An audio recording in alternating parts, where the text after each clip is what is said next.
जड़ भरत की कहानी। ज्ञान का सच्चा महात्म्य। कई वर्ष पहले भरत नाम के एक राजा हुआ करते थे। वह ऋषभ के पुत्र थे और शालग्राम नामक स्थान पर रहते थे। वह हर समय, यहाँ तक कि अपने सपनों में भी विष्णु के बारे में सोचते थे और उन्होंने हिंसा के सभी विचार त्याग दिए थे।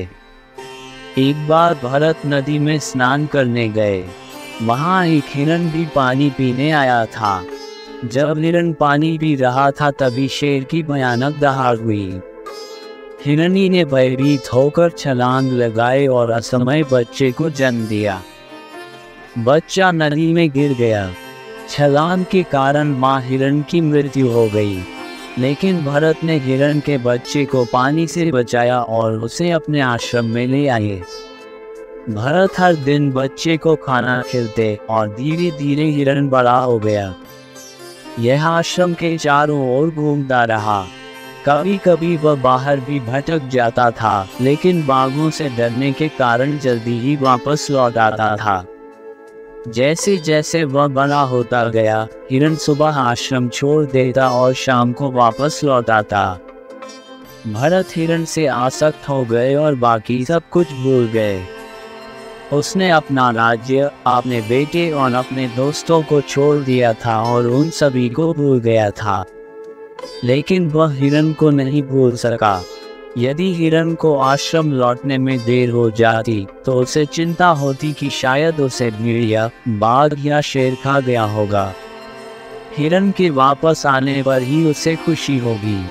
और क्योंकि भरत ने हिरण के बारे में इतना सोचा, वह विष्णु के बारे में सोचना भूल गए। कई साल बीत गए। हिरण को देखते और सोचते सोचते भरत की मृत्यु हो गई। चूंकि मरते समय उसने हिरण के बारे में सोचा, इसलिए अगले जन्म में उसका जन्म हिरण के रूप में हुआ। फर्क सिर्फ इतना था कि वह ज्योतिष्मान हिरण के रूप में पैदा हुआ था, यानी एक ऐसा हिरण जिसे अपने पिछले जीवन की घटनाएं याद थी। हिरण के रूप में भरत अपनी मां को छोड़कर पुनः शालग्राम में आ गए, क्योंकि उन्हें अपना पुराना स्थान याद था। वह सूखी पत्तियों और सूखी घास पर जीवित रहा और अंततः मर गया। उनका पुनर्जन्म एक ज्योतिष्मान ब्राह्मण के रूप में हुआ था।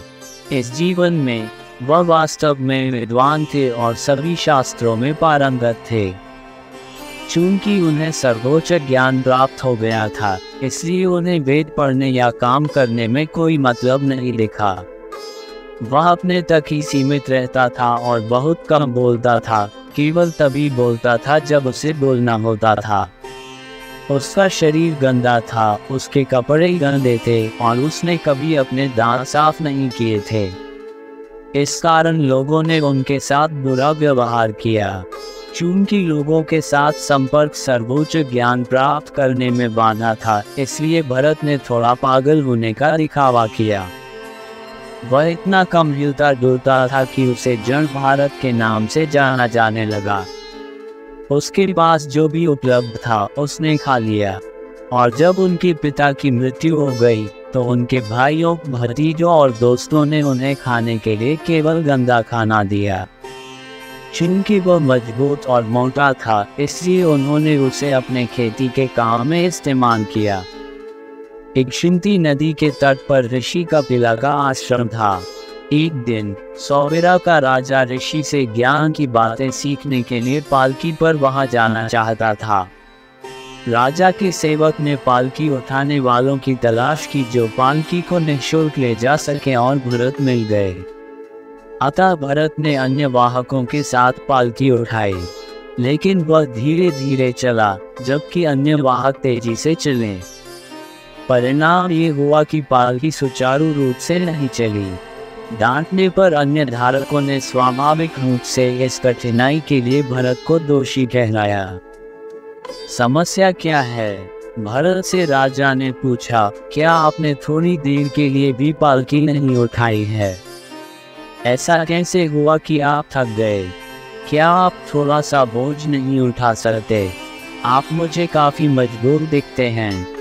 भरत का उत्तर ये था, मैं कौन हूँ और तुम कौन हो? तुमने जो देखा है वह केवल मेरा शरीर और तुम्हारा शरीर है। मैं मेरा शरीर नहीं हूँ, नहीं तुम तुम्हारे शरीर हो। हमारी आत्माएं वही हैं जो हम वास्तव में हैं।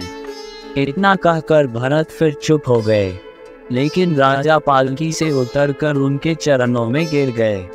वह जानना चाहते थे कि भरत वास्तव में कौन थे, क्योंकि ज्ञान के ऐसे शब्द किसी सामान्य व्यक्ति से नहीं आते।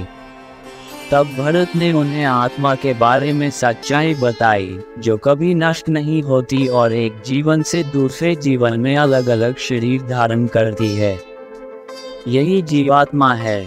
इसके अलावा परमात्मा है, जो विष्णु है और हर जगह है।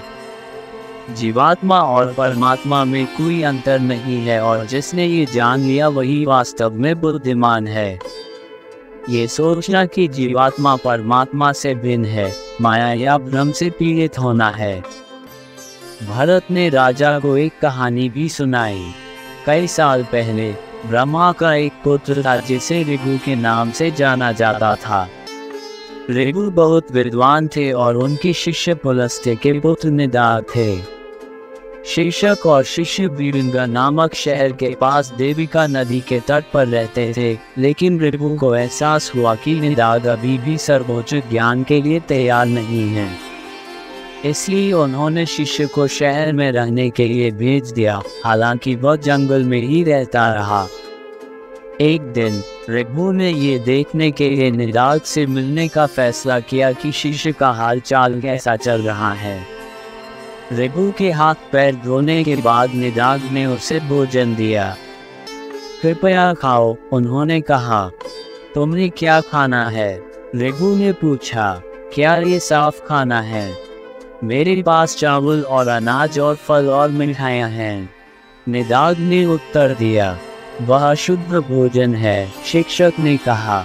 मेरे लिए चावल का हलवा, दही और शराब बनाओ। निदाग ने अपनी पत्नी से वांछित भोजन तैयार करने को कहा। खाना तैयार हो गया और ऋगु ने पेट भर लिया। क्या अब आप संतुष्ट हैं? निदाग ने पूछा। यहाँ से कहाँ जा रहे हो और यहाँ क्यों आए हो? ऋगु ने इस प्रकार उत्तर दिया, जो भूखे हैं वे खाना खाकर संतुष्ट हो जाते हैं। मुझे भूख नहीं थी, इसलिए खाने के बाद मेरे संतुष्ट होने का सवाल ही नहीं उठता। मुझसे मूर्खतापूर्ण प्रश्न क्यों पूछें? शरीर को भूख लगती है, मुझे नहीं लगती। मैं शरीर नहीं हूँ। आपने मुझसे पूछा कि मैं कहाँ जा रहा था और यहाँ क्यों आया।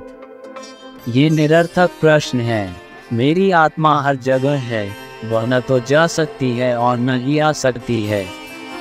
मैं वास्तव में वह नहीं हूँ जो आप देखते हैं, न ही आप वह है जो मैं देखता हूँ। मुझे इसकी बिल्कुल भी परवाह नहीं थी कि आपने मुझे खाने के लिए क्या दिया। मैंने ये सब केवल ये देखने के लिए कहा कि आप क्या कहेंगे। चूंकि सभी भोजन समान तत्वों से बने होते हैं, इसलिए सभी का स्वाद एक जैसा होता है। इसे सीखें, क्योंकि यही सच्चा ज्ञान है। उद्धरण चिन्ह। तब निदाग ने ऋगु के सामने झुककर कहा कि अब उसका भ्रम नष्ट हो गया है। 1000 वर्ष बीत जाने के बाद ऋगु फिर से निदाग को मिलने आए और उसने पाया कि निदाग अब शहर के बाहर रहता था, घास और भूसा खाता था। वह दूसरे लोगों से मेलजोल नहीं रखता था और कमजोर तथा पतला हो गया था। ऋगु ने उसे फिर से सच्चे ज्ञान का पाठ पढ़ाया, जो सभी चीजों और परमात्मा के बीच अंतर नहीं करता है। और भरत ने कहा कि यही वह विद्या है जो राजा को सीखनी चाहिए। आकाश कभी नीला तो कभी सफेद दिखता है, लेकिन है तो वही आकाश। जो लोग भ्रम से पीड़ित हैं वे अलग अलग आत्माओं को अलग अलग देखते हैं, लेकिन वास्तव में वे सभी एक ही आत्मा का हिस्सा हैं। इस आत्मा के अतिरिक्त संसार में कुछ भी नहीं है और हम सभी उसी आत्मा के अंश हैं। ये विष्णु पुराण के दूसरे खंड का अंत है। धन्यवाद। आप देख रहे थे गॉड ब्लेस टीवी हिंदी। हमारे साथ जुड़ने के लिए सब्सक्राइब अवश्य करें।